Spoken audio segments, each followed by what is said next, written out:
Cela fait trop longtemps que j'attends cela. Il est grand temps d'en finir avec toi. Je vais te piétiner, je vais te broyer et te déchiqueter.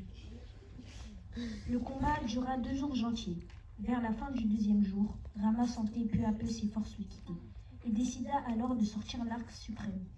Il tendit l'arc de toute son énergie et repartit à l'attaque. Ses doigts devinrent alors plus agiles.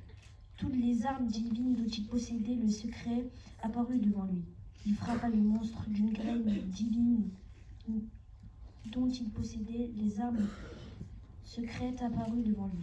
Il frappa le monstre d'une grêle de flèches tranchantes comme des rasoirs. Sévèrement blessé, Ravana fléchit d'épuisement. Rama vit le ciel s'obscurcir et des météores s'écraser devant l'ogre. Le duel à mort reprit de plus belle. Les traits décochés par les 2 valeureux guerriers formaient une autre voûte au-dessus de leur tête. Rama enleva une à une les 10 têtes du monstre. Il lui amputa les 20 bras, mais celui-ci se fit pousser d'autres têtes encore plus féroces et d'autres bras qui brandissaient autant d'armes. L'ogre semblait invincible. Rama comprit à cet instant que Ravana, le roi du mal, était immortel. Il renaît en chacun de nous et se nourrit du malheur des hommes. Hanuman, qui observait la scène loin de là, décida de venir en aide à Rama.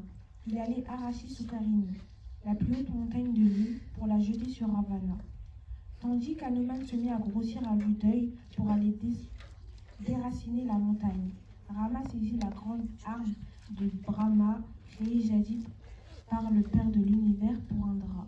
Le vent en gouvernait les ailes, le feu et le soleil, en animant la tête, projectile de flammes, encore tout poinçant des traces de sang de ces centaines de milliers de victimes.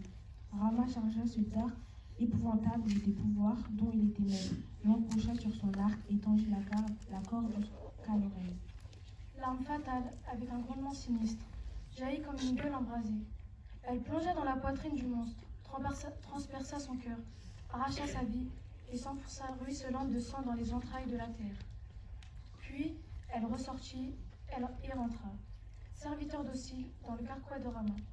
Au même instant, Hanuman, de sa taille gigantesque, lâcha la montagne Sukarini sur le terrible Ravana. Cette fois, le grand démon ne put pas résister. Il s'effondra pour toujours.